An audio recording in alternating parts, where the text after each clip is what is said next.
This is the catch.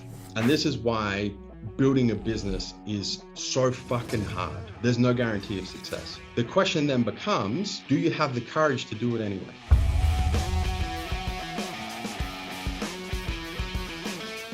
First person to set up an eBay store in Australia selling supplements. No one else was doing it. It was auction only. Import it for 30 bucks, sell it for 150 bucks. There's no points for busy, there's only points for productive. How did you deal with maybe loved ones not wanting you to do it? And how do you still deal with kind of limiting beliefs from yourself or from others? You got to do what you're passionate about. You got to do what lights your soul on fire. And I did what I wanted to do, and it didn't matter what other people said or thought or pressured me into. It's my life. I get one shot, and I'm going to live it the way I want to live it. And this is something that blows my mind, that this is still not taught in traditional education, is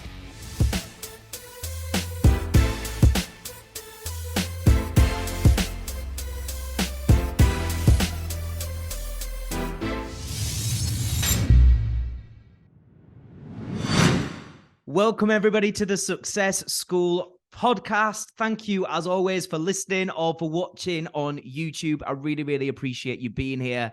And today's podcast episode is featuring the absolute legend that is Joseph Mencel. And I have to say, this was an absolute privilege. If you're looking for some motivation today, you've come to the right place. This is a super inspiring, motivating, powerful episode. So get ready to pay attention, to focus, because I'm pretty confident you're going to take a lot away from this. If you don't know who Joseph Mencel is, well, first and foremost, how do you not know? He's a little bit of a big deal.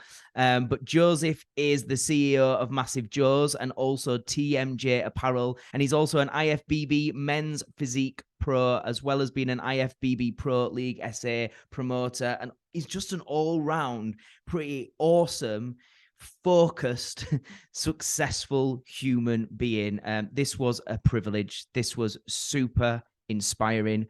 Joseph, thank you so much for your wisdom, for your energy, for your knowledge, for sharing your story. Ladies and gentlemen, I've got a pretty strong idea. You're going to love this. This is Joseph Mencel. Okay, Joseph Mencel, welcome to Success School. I think the first question I should always ask really is, how are you doing? Over there, it's 5 o'clock, right? It's early morning here, later in the day. How's your day been? You been good? It's been good, man. It's been a good day. I've been looking forward to this chat, this podcast all day. So this is kind of not quite the end of my day. It's almost, towards this. Let's say we're in the third quarter. We're in the third quarter of the day, and I get to spend some time with you and your audience, taking a deep dive into some personal development bits and pieces that is something that I'm super passionate about. So I'm excited. I'm grateful for the opportunity. Thank you for having me. Let's get into it.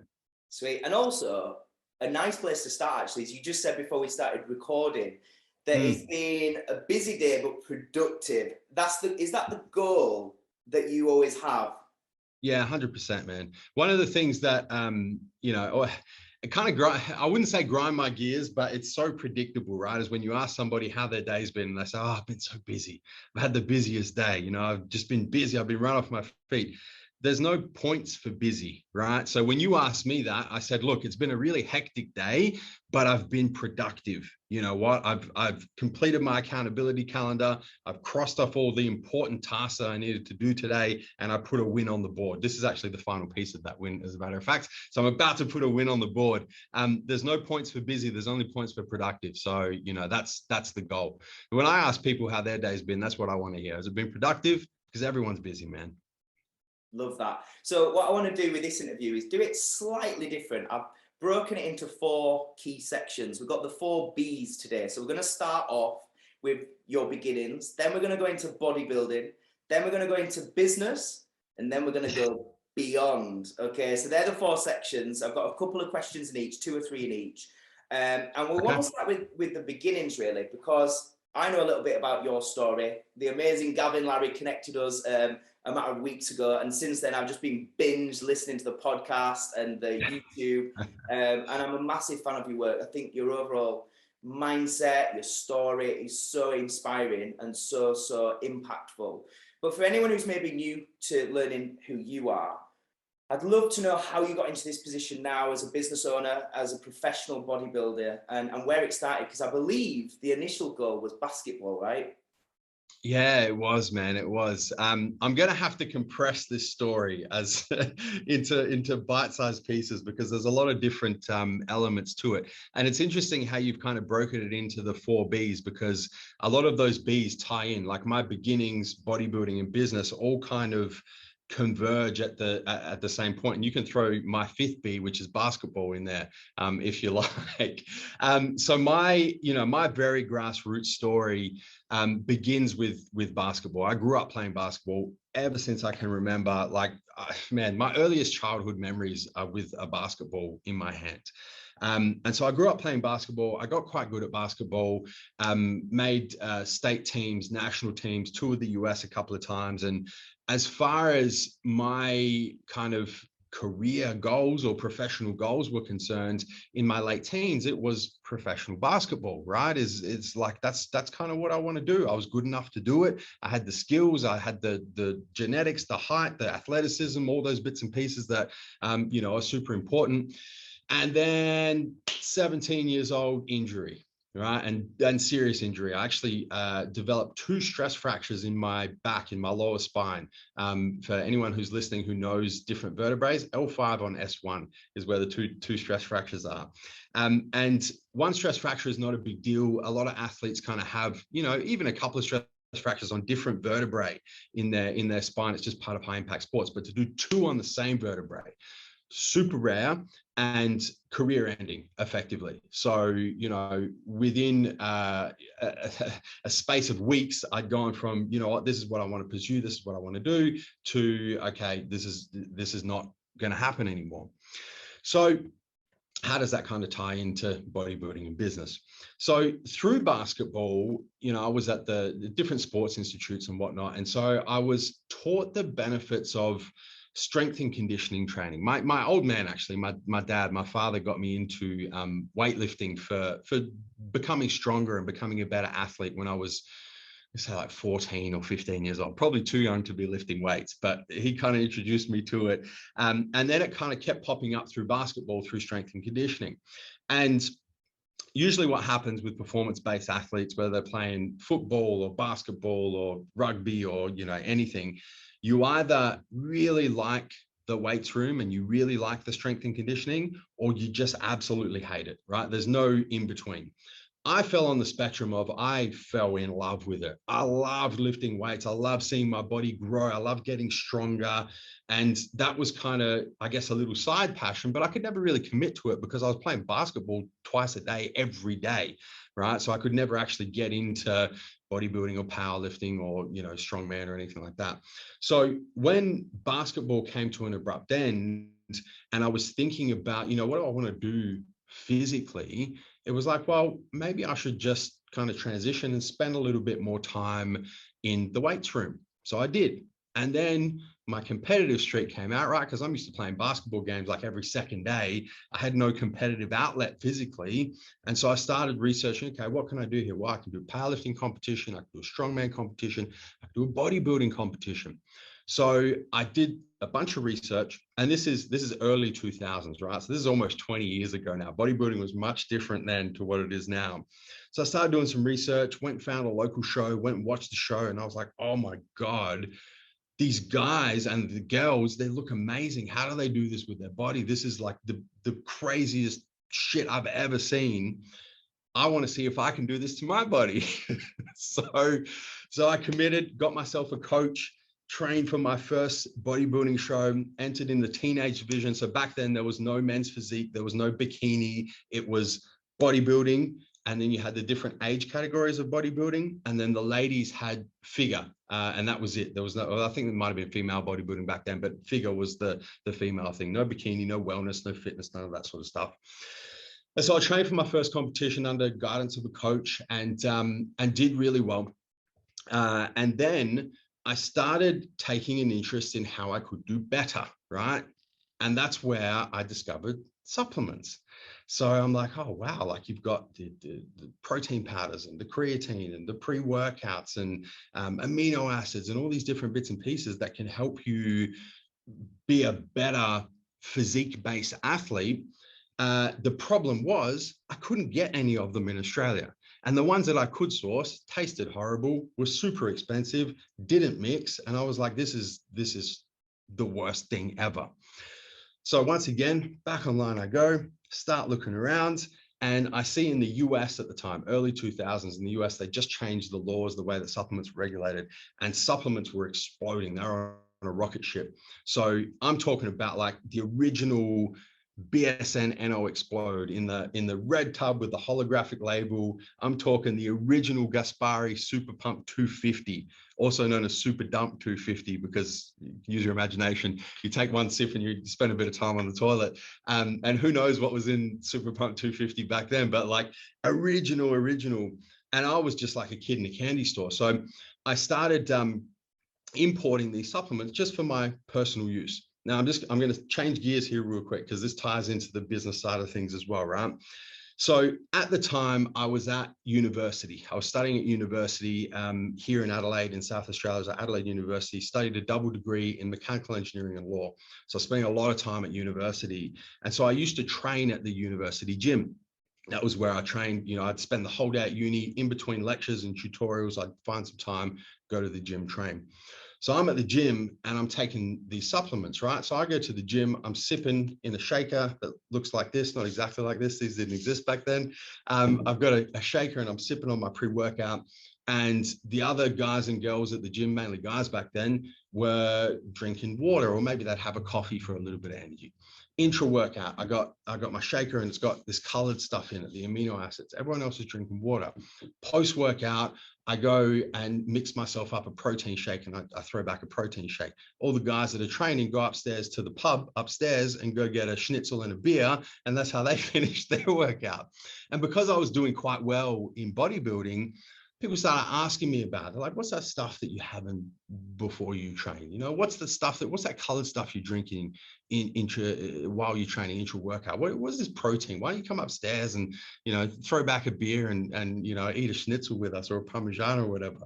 And so I started telling them, and because they could see the effect it was having on my physique, you know, questions start. They go, well, you know, next time you put in an order, can you get me some? Yeah, of course I can, no problem. So I go from importing like boxes of maybe 3 or 4 products to like 3 or 4 boxes to like 3 or 4 pallets to like, you know, it just kept growing. And before I knew it, I was supplying pretty much everyone who trained at not just Adelaide University gym, but all the universities where I live in South Australia are kind of connected. So I would load up my car with supplements in the boot, and I'd drive around to the different university gyms, and I'd drop off customer orders to the different university gyms.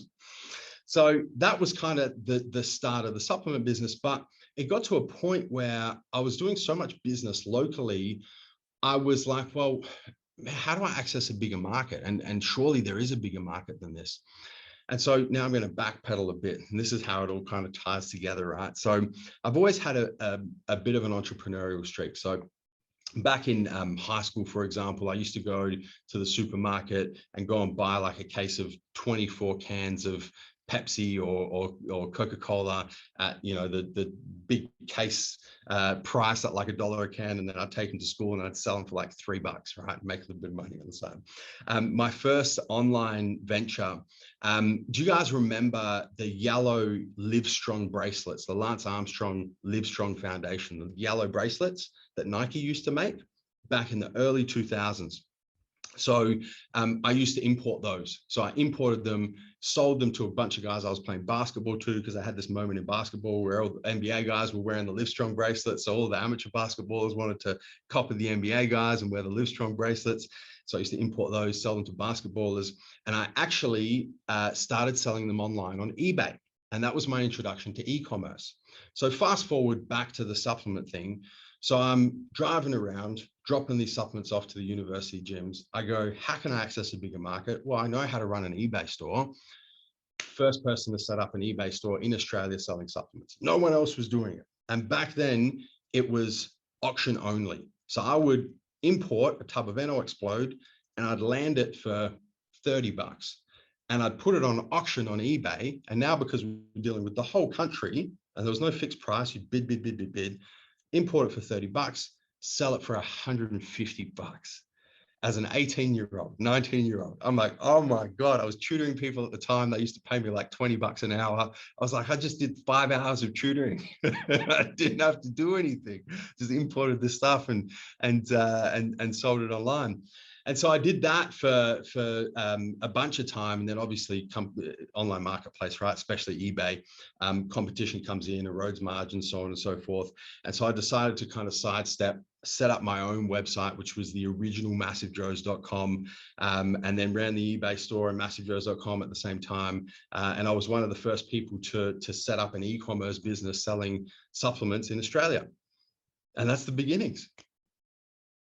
What I love about that is it sounds, obviously, aside from the horrific injury that you had, yep. From that point on, it sounds like this amazing linear fairy story of like just bit by bit you grew and success. But I know from the little I know of your story that it wasn't that simple, that there was failures. And one of the things I know people talk about a lot, especially in our community here, is something they find super difficult when they are thinking outside the box, maybe setting up their own business or a side hustle and those kind of things, is the amount of negative criticism, people trying to say, and often from a place of trying to protect you, like, oh, you don't want to do that, it's not going to work, you know, and imposing their limiting beliefs and things like that.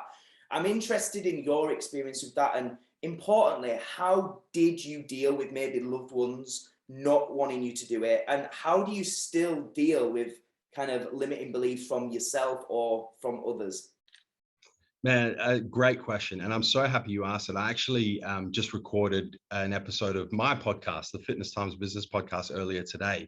And it was one of the segments we do is called Your Four, where people can ask questions, and we pick 4 of the best questions. That's why it's called Your Four.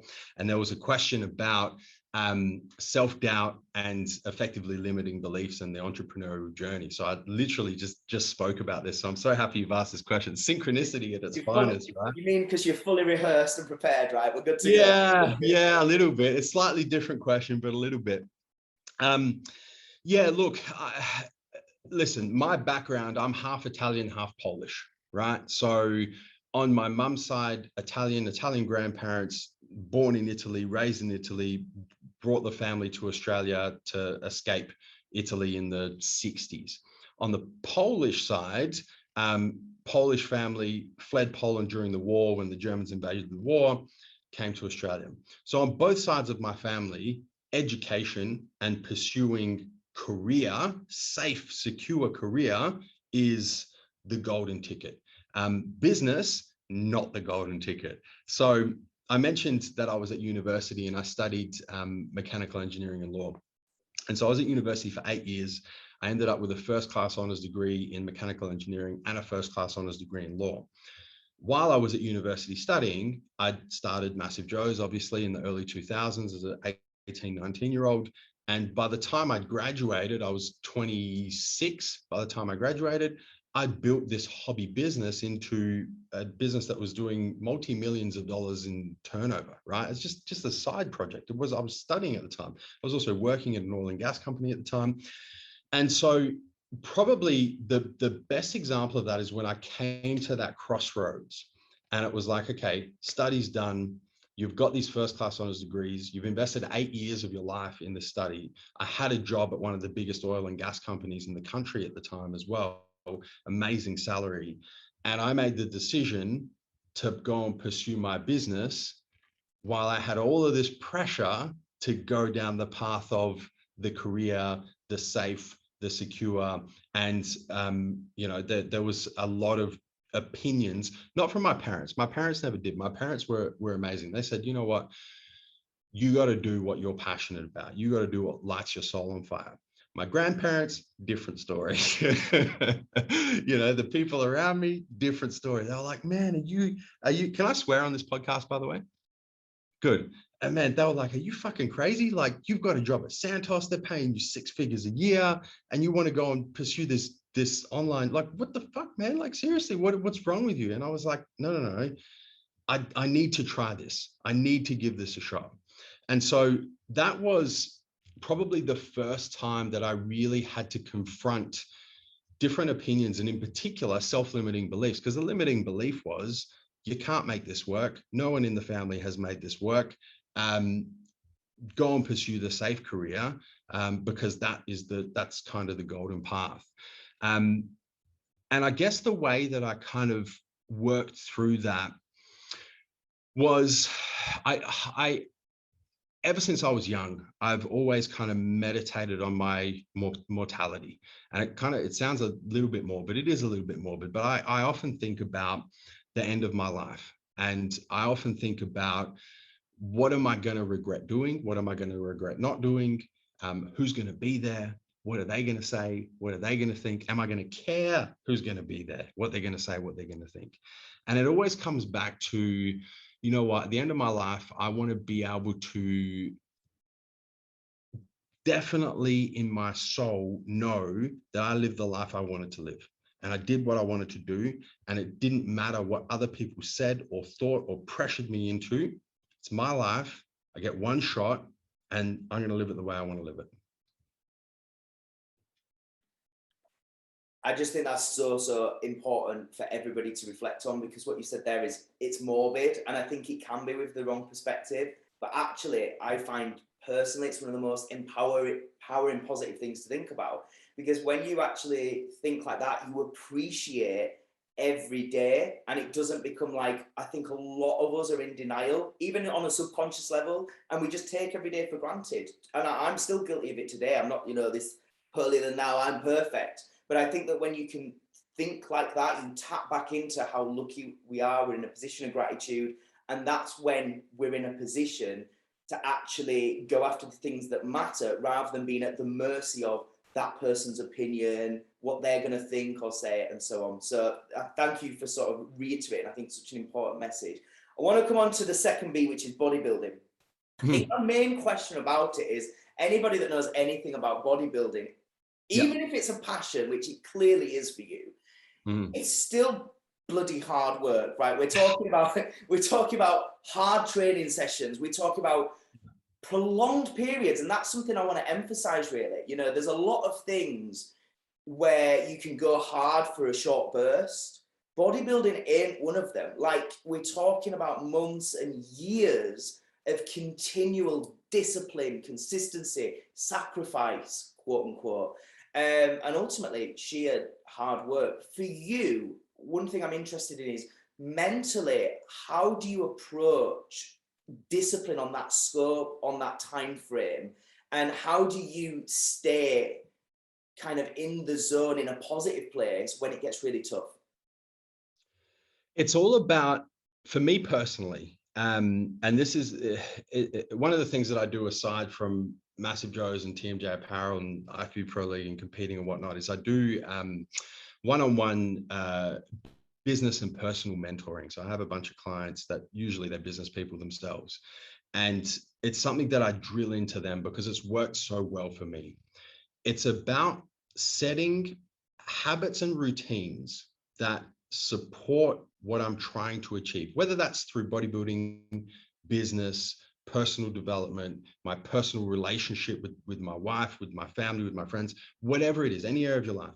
It's about setting habits and routines that align with what you're trying to achieve in all areas of your life when things are easy, right? And this is important. When things are easy and you have high levels of motivation, that's when you can make changes. That's when you can go, you know what? At the moment, I get up at 6:30 in the morning and I'm kind of a bit drowsy and I don't really have a morning routine. I kind of just flick on the telly and grab a coffee and watch the morning show.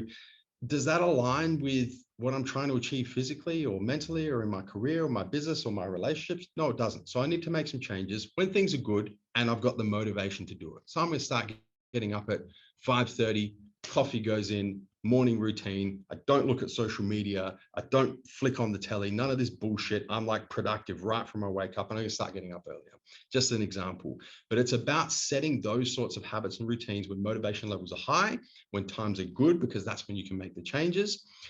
And what happens then is when times get tough, when motivation levels drop, because you have ingrained the habits and the routines already, you just anchor back into them, right? You anchor back into those things that you know, because you've set up when times are good, are going to align with what you're trying to achieve in any area of your life.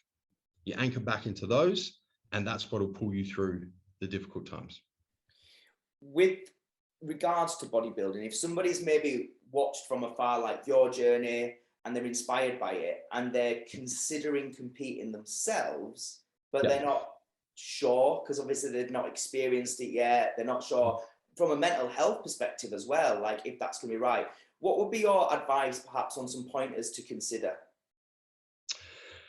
Look, I think if it's something that you're thinking about doing, right? Because to get to the point where you're actually consciously considering stepping on stage in a bodybuilding show, it takes a long, like, not everybody thinks about that, right? Like, to get to the point where you're considering it, you're obviously training, you're thinking about fitness, maybe you've seen some shows and kind of motivated and inspired by it.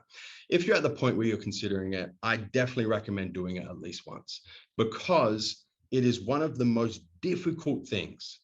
Just doing one show, competing once, it is one of the most difficult things you can do from a discipline perspective, from a habit and routine perspective, from a confronting fears perspective. You're going to stand up on stage in front of hundreds, if not thousands of people in board shorts or budgie smugglers or a bikini or whatever it is, and be judged by a panel of strangers you don't even know. And they're going to be judging you on how you look.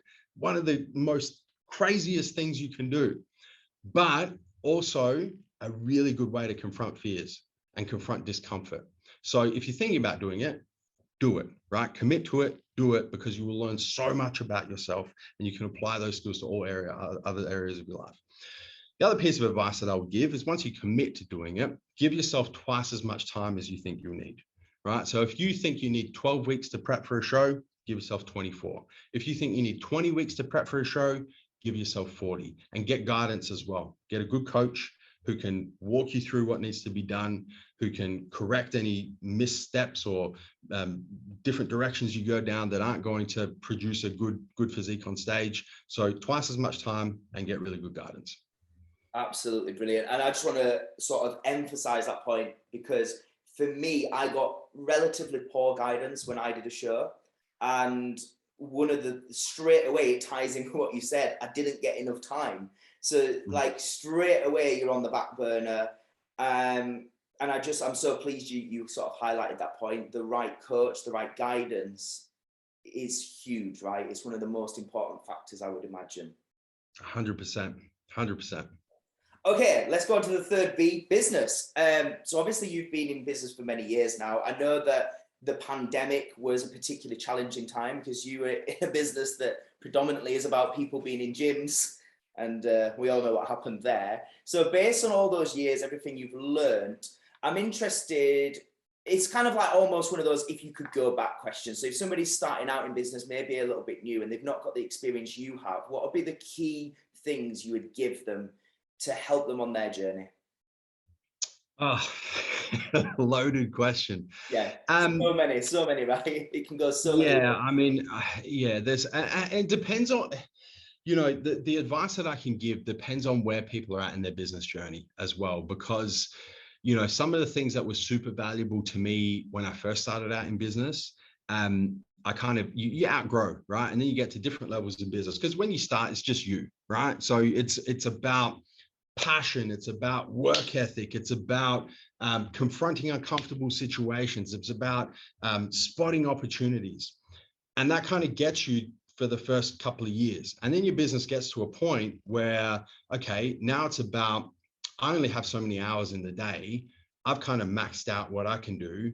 Now it's about scalability. So, and then the only way you can scale is it becomes about people, right? So then it's like, okay, how do you hire people?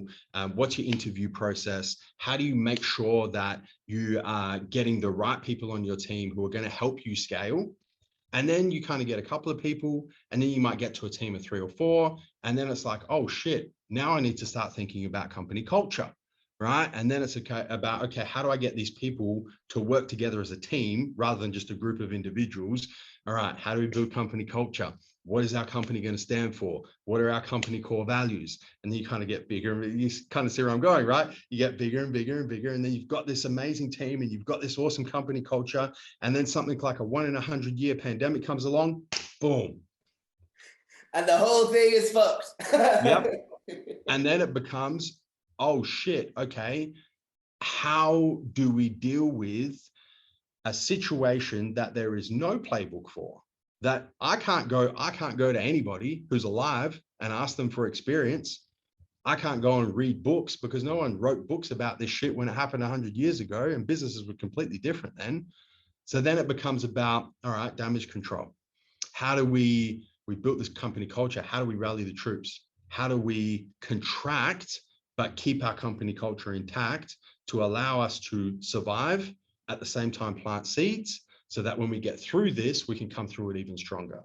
So it really depends on what part of a business journey people are at, right? First and foremost, I hope people are taking notes, because kind of like that 3 or 4 phases you've mentioned there, I think are golden, the way that you've simplified it and broken it down. And it got me thinking, I feel like a lot of these podcasts and guests speak predominantly about the initial phases. So it's that solopreneur kind of time where you're doing everything yourself, you're working ridiculous hours, you take every opportunity that comes your way.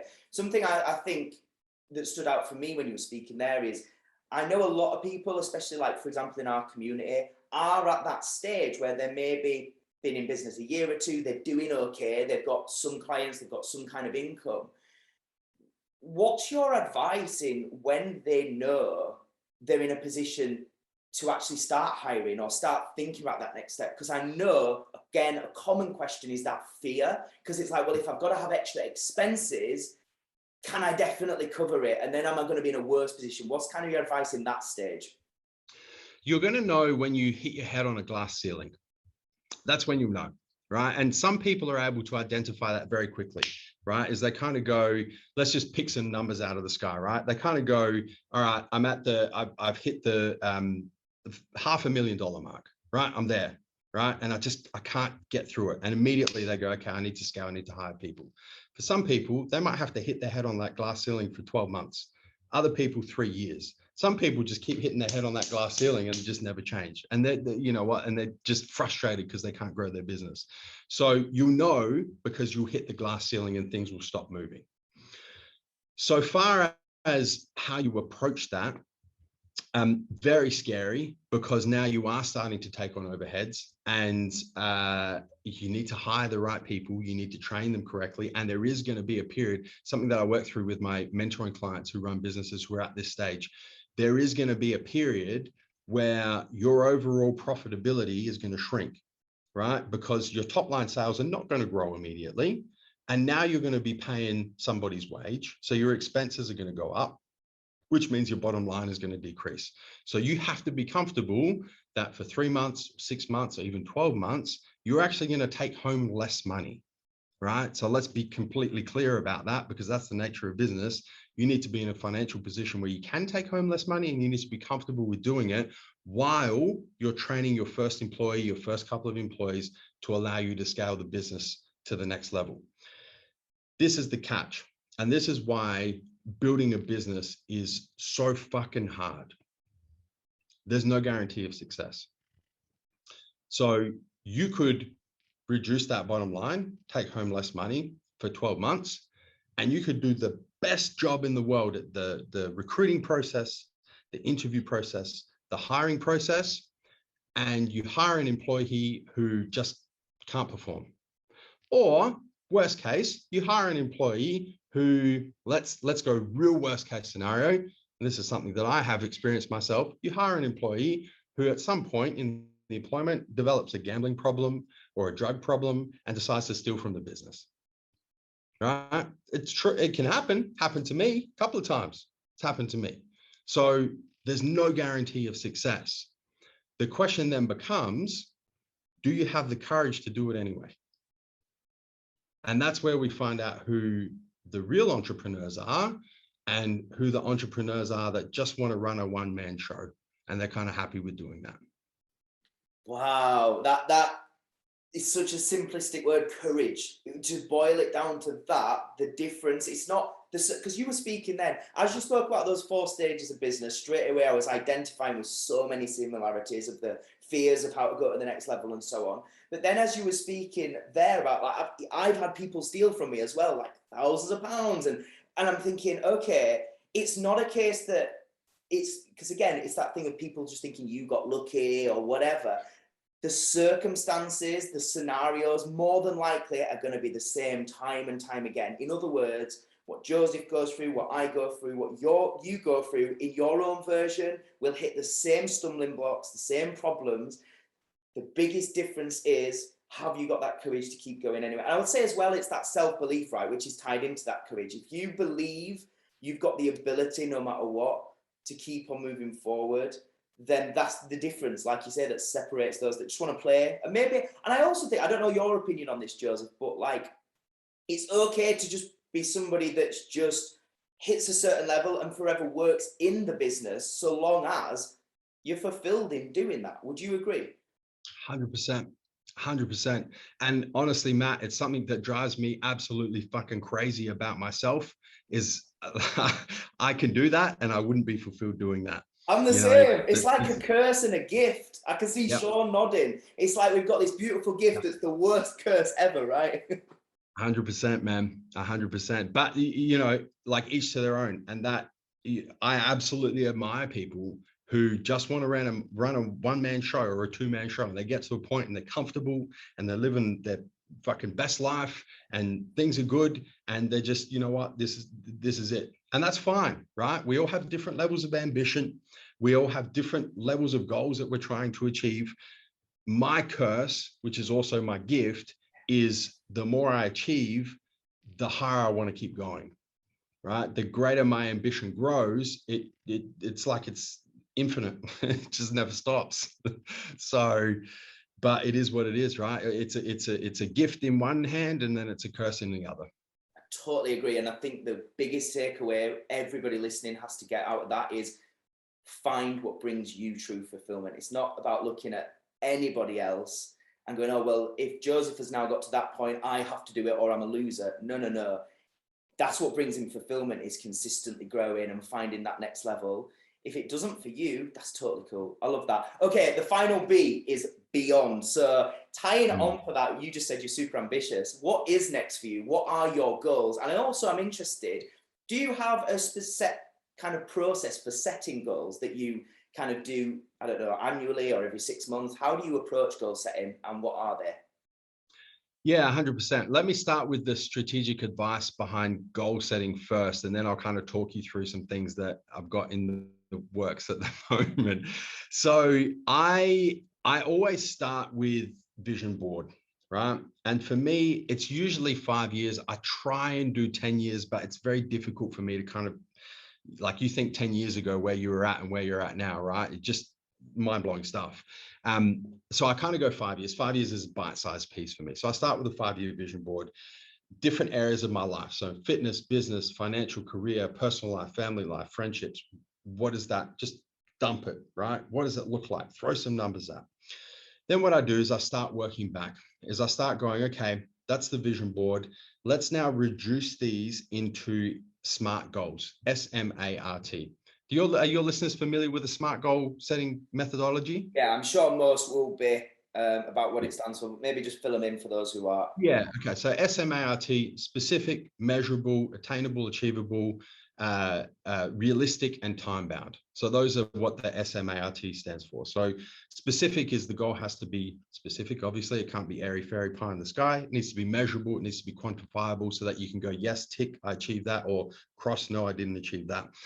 Achievable needs to actually be achievable and aligned with your core values as well, which is some people say achievable, some people say attainable, some people say aligned with your core values.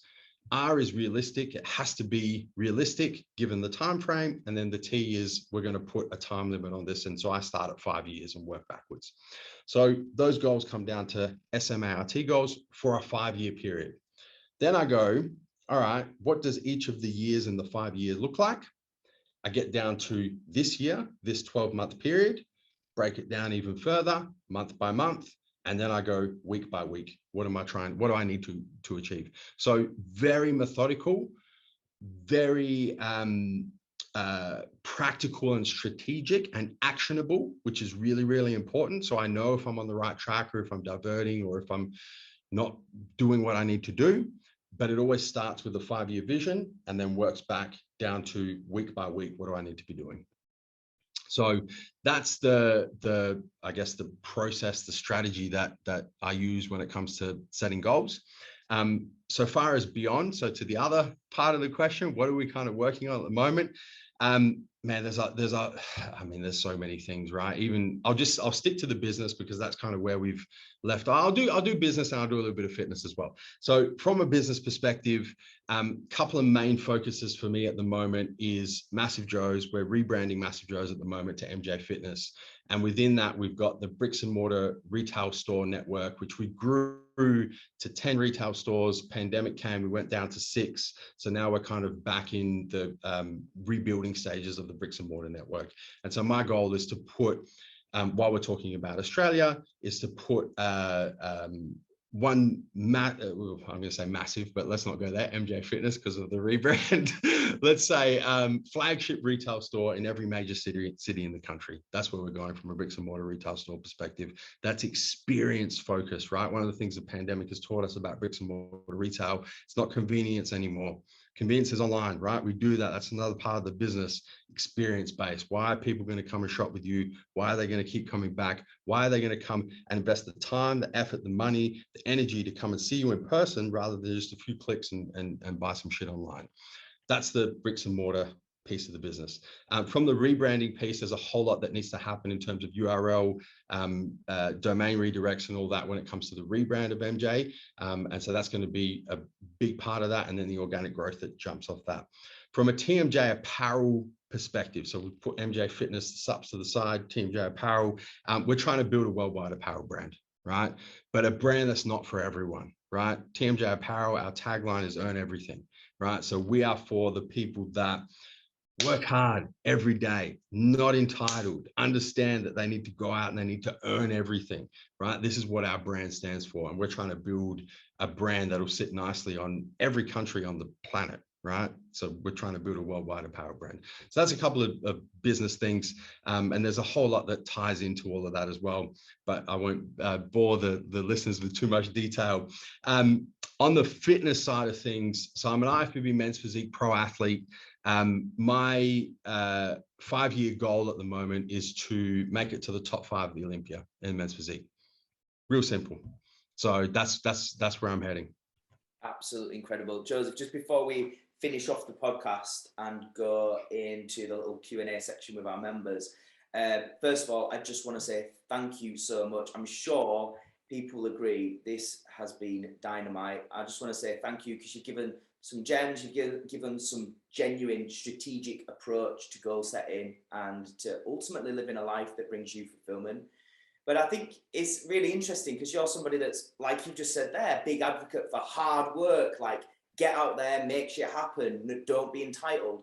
But at the same time, one thing I've really picked up on this episode is your warmth, is your relatability and your personability. You're not somebody that's kind of just going out there going like, don't be a dickhead and be lazy. You're actually saying, look, find what works for you.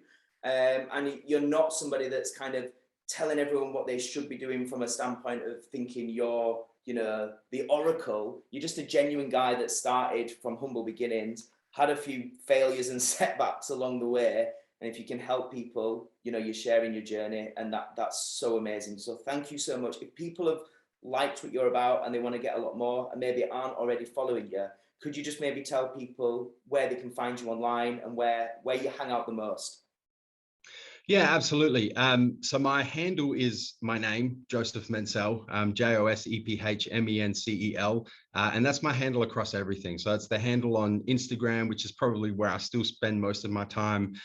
TikTok, which I don't want to spend a lot of time on, but it's where the attention is at the moment. So, you know, I hang out on TikTok a little bit as well. Obviously, Facebook is in there. But yeah, probably the best way is if you just Google my name, all the different places that you can find me will YouTube as well will pop up. And you're not doing dance routines on TikTok, just to clarify. No, No. definitely not. Man, Okay. TikTok is such a wild beast, isn't it? It is, but like you just said there, I think that's again a great point to make. You've gone where the Yeah, attention is, and that's an important part. When it comes to business marketing, got to be yeah. where people's eyeballs are. Final two questions to finish off the podcast. The first one is, obviously this is Success School, and kind of the ethos behind this is about educating people on the things they truly need that maybe they didn't get from traditional education. So I'm interested in your experience in reflecting back on your time in traditional education. If you could share kind of 2 to 3 key lessons that school never taught you, but life and bodybuilding and business perhaps have. I know I'm putting you on the spot, but I'm interested. What comes to mind? A couple of things immediately as you're kind of asking that question. The first one is you need to learn how to sell. And that can be selling products, it can be selling yourself, it can be selling service. If you want to be successful in not just business, not just entrepreneurship, but in a career as well, you have to get very good at sales, right? So you have, and that's going to look different for different careers. It's going to look different for different businesses, but you have to understand how to sell, right? That's the first thing. The second thing, and this is something that blows my mind that this is still not taught in traditional education, is basic financial education. Understanding how money works, right? Our world revolves around money. You look at all of the issues that are happening geopolitically at the moment, they're all driven by money. They're all driven by, I mean, you guys over in the UK, you have record inflation at the moment, going through the roof. A lot of people don't even know what inflation is, right? And let alone understand what happens when you pump all of this money into an economy during a pandemic that isn't being used productively, how that's going to cause inflation. And it trickles all the way down to personal finances. Do you understand what an asset is? Do you understand what a liability is? Do you understand what investment is? Right? So that is something that, has served me so well in not just business, but my personal finances, as well as just basic financial education. It's so easy to get now as well. You can watch videos on YouTube, you can read books, you can listen to podcasts. So much of it is very readily available. And then I think the final piece is relationship building, right? And I guess we kind of do get this from traditional education in the way schools are set up and universities are set up and so on and so forth. But it's not very structured. It's kind of like, let's just put people together and let's see how they develop relationships and whatnot. But relationship building has been super important, both externally when I'm dealing with, people like yourself, Matt, like, let's get together, let's put a podcast together, different suppliers, customers on a customer relationship. And then internally as well, we've spoken a little bit about building a company and building culture, understanding that everybody is slightly different. And the way that you talk to one person might get them to respond in a certain way. That's not going to work the same way. The way you in the business perspective, to use a very real example, some people are going to be motivated by a bonus structure, right? And that's really going to get them to perform. Other people couldn't give a flying fuck about a bonus structure, right? They want to know that they are seen and they are heard, and you actually care about them, and they're working towards something that's bigger than themselves. Right? Everyone's slightly different. So I think that the relationships and understanding that there's different types of people is really important as well. And I don't think we get that in traditional education. Absolutely incredible answer. Final question, Joseph Mencel, what is your definition of success? Great question. I had this question on a Q&A over the weekend, actually. So another one that I've pre-rehearsed. Man, I swear we have some synchronicity going on a different level. And a big shout out to Gavin Larry again, because he connected us. And I know Gavin's watching live, so thank you, Gavin. Yeah, thank you, Gavin, man. This is awesome. Look, my definition of success has changed as I've become older and as I've become wiser and as I have achieved different levels of external success. And I preface my answer with that because I know that the answer I'm about to give, if you ask me the same question again in 5 years, will probably be a different answer. But the way I define success now is living in congruency with my most important core values. Just drop the mic. We can finish there. You don't even need to explain. That is beautiful. Joseph Mencel, thank you so much. We're going to leave it there. We're going to head into the Q&A, but seriously, thank you. I'm bromancing over here. I'm definitely a fanboy. I can't wait to check out more of your podcast and more of your content, because I truly believe that what you give is value. And yeah, just thank you so much for your time. Absolutely. Thank you for the opportunity. It's been a pleasure.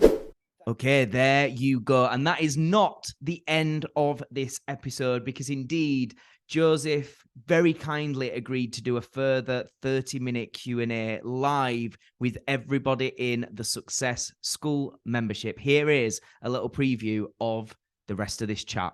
Yeah, dude, massive fan. I've been watching Massive Joes for, dude, I don't even know how many years, man. Like, I'd say you are probably one of the biggest reasons I'm so into subs. Me, myself, I am basically starting out as a physique and mindset coach. Where would you be focusing your attention, and what would you say the most important things I should be doing to try and grow? Wondered how you, how often you do a 5-year plan? Because you can't be doing it all the time, obviously. How often you review it and how you alter it, you know, like if things change, so you might want to adapt the direction if it's going in either through changes of circumstances or change to what you want to do. It's more about the e-commerce side. So, because I'm super interested in that, and I used to sell a lot of things on eBay as well, so I've got a passion for it. Have you got like a couple of key tips to grow your e-commerce store? And remember, if you want to listen to the rest of that conversation, as well as be with us live on the upcoming podcast recordings, as well as a whole ton of loads of other bonuses, like being a part of our Success School accountability group, as well as having access to over 50 training videos, all on mindset, on business, branding, sales, marketing, you need to join the Success School membership. If you haven't already, why haven't you? It's an absolute no-brainer. It's completely free. That's right, free to join us right now today at the time of recording this. If you click the link in the bio, click it now, click that link. Come and join us, create a profile, and be a part of our Success School membership. Keep watching the rest of this episode and see what you think of the Success School membership. Like I say, completely free on a 14-day trial. And after the free trial is up, if you think, do you know what, Matt, this is really, really good, which I'm sure you will, I've made this as affordable, as cheap, and as accessible as physically possible. It's just £19 per month, less than 20 quid a month, less than £5 a week to invest in being around an awesome community, getting on some great Zoom calls with some amazing people. This is an absolute no-brainer in my book. I've purposely undercharged because I want to help as many people as I can, but you can only help those who are willing to help themselves, ultimately, as we all know. So be that person that takes action. Do not procrastinate. Take advantage of the free trial. Sign up, create a profile. And I always have to just say that it will ask for payment details purely so you've set up the account properly. But no payment will be made at the moment because it is still free at the time of recording. I'm still offering that trial at the moment. So sign up.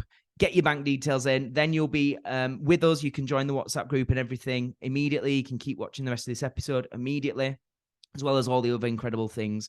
And then after 14 days, after 2 weeks, it'll just be £19. That's 6 weeks you get access for £19. It is a rolling membership that you can cancel at any time if you don't feel it is valuable. There we go. Thank you again, everybody, for being here. Really, really appreciate you. Thank you, Joseph, for an incredible episode. If you have found this valuable listening to this interview with Joseph and you think other people need to hear this, please, please do me a favor. Share this podcast episode out, whether you put it on Facebook, on your Instagram story, even talk about it on TikTok. It's worth it, man. People need to know. As I say, my whole mission with Success School is to help people live happier, healthier, more successful, and more fulfilling lives. And that's pretty tough doing it as one man on his own. So I'd really, really appreciate it if you'd spread the word. And if you can help me help other people start to help themselves. And I do hope you'll be back. Whether you join the membership or not, you will join us for our next episode of the Success School podcast. We release new episodes every Monday and every Wednesday. So make sure you've subscribed so that you don't miss an episode. And I will see you next time. And I'll leave you with the quote famous thought leader Jim Rohn said, and that is that traditional education will make you a living, but self-education will make you a fortune. I'll see you next time.